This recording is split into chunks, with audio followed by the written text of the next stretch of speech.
everyone and welcome to Homemade with Alet. Today I will be taking you through the step-by-step process on how to make authentic South African sausage rolls.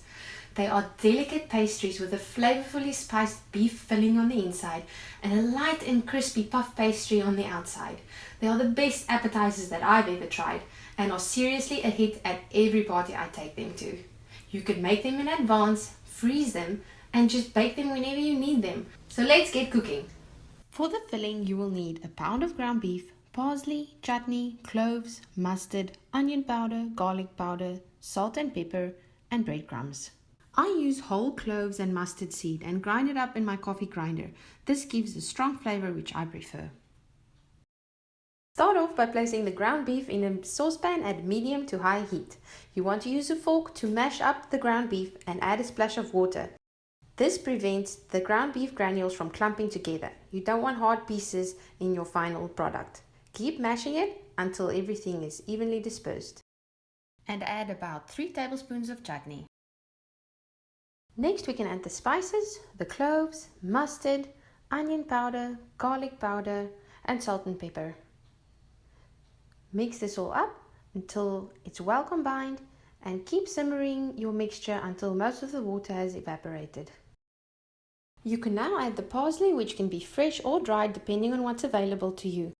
The parsley gives a nice fresh flavor and lifts up from the heaviness of the cloves and the mustard. Once the beef is fully cooked, you can now do a taste test. Make sure there's enough salt and pepper and spices in there. When most of the liquid has evaporated, you can add the breadcrumbs. I use about half a cup, but it just depends until when the mixture becomes dry and starts to lump together. Prepare a small baking dish by lining it with foil and make sure there's an overhang so that you can lift it out of the sheet once it's cooled. Pat down the filling nice and tightly, and if you can't fill the whole baking sheet, just make sure the open edge is nice and straight. Cover it with cling wrap and put it in the fridge overnight to cool. It needs to get rigid so that you can cut it into strips the next day. Now we can start the assembly. Cut the beef filling into 1-inch strips and grab the pastry from the fridge. I highly recommend making homemade pastry. You can click on the link on the screen to find my recipe, but if you are in a pinch, you can use store-bought puff pastry. Roll out the dough in a rectangle that is as wide as the beef strips and about 1/4 inch in thickness. Trim the edges and start by placing a strip on the lower end of the dough and brush egg whites on the bottom and top edge to glue the dough together around the filling. Use your fingers to pat it down and ensure a tight seal. This will be the bottom of the roll. Turn it around and brush the tops with egg wash or the egg whites you saved from making the pastry and sprinkle it with sesame seeds. Keep on repeating this process until you run out of dough.